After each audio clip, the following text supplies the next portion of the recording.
Hey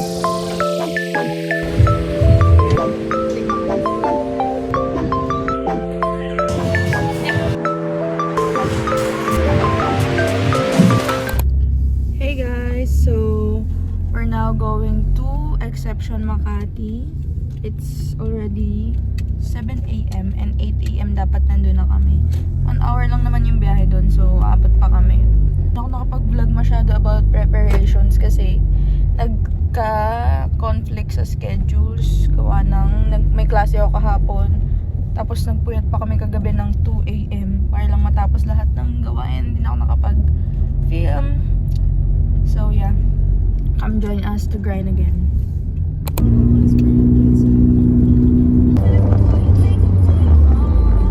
In 300 meters, make a U-turn.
Para siyang power bank, isang case na may card.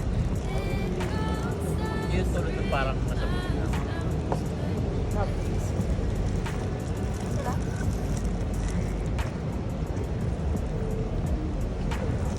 Video.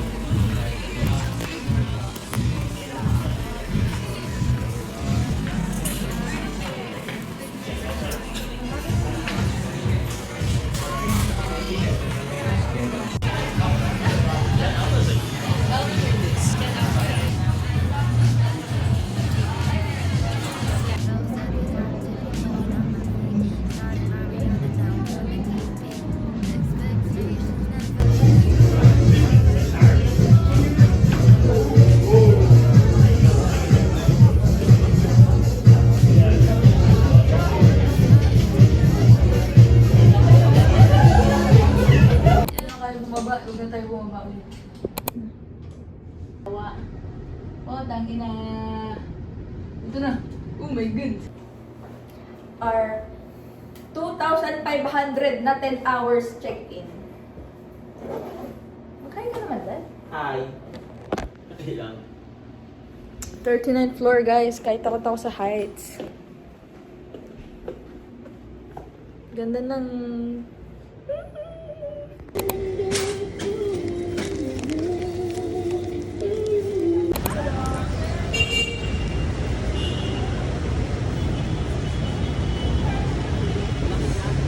Jollibee, Bida.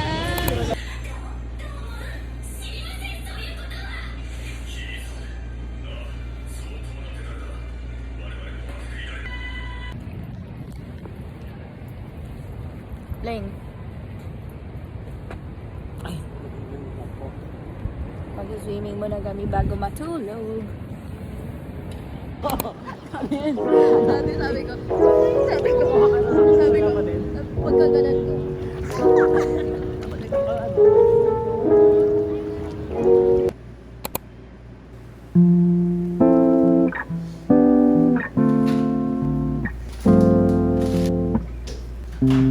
Every minute slipping by, even when I close my eyes, ruthless I know. Morning. Morning, love. Ready? Usapan namin 5 kami gigising or 6. Alas 8 na. Kapagod kasi.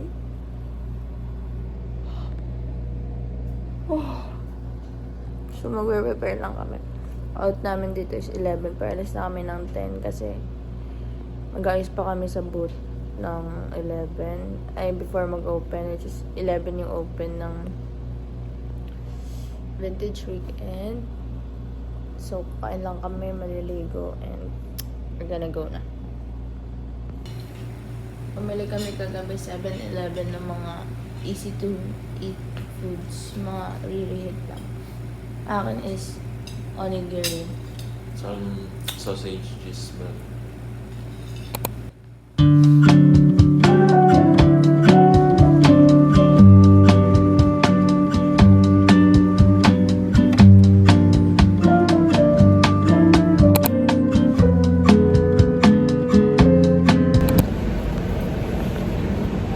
Lunchtime na and we're eating outside the venue kasi ang ingay sa loob.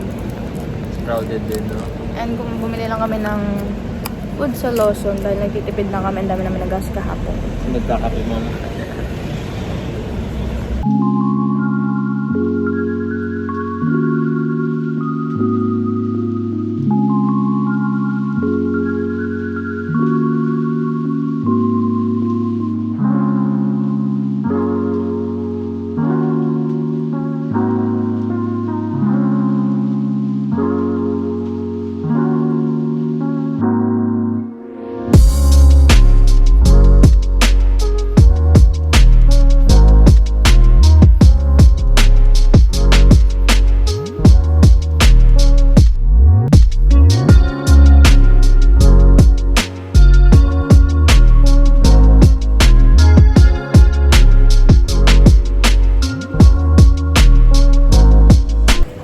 Ngayon na lang ulit ako nakapag ganito. Very, 2016. Yeah. So, tapos na kami doon sa Natsu Coffee. Rating the coffee shop, 9 out of 10. Dahil maganda yung ambience, masarap yung biscuit. Masarap din yung binili naming croissants. Pastries. But, mahal. Kaya 9 out of 10. Alam mo ka naman.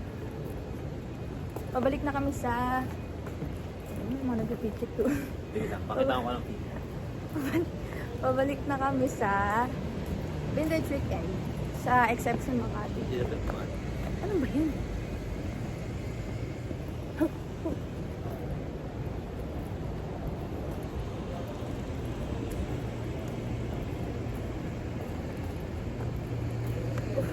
Wait lang, ang bigat.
Grabe, no? Ito nga yung leather na rin.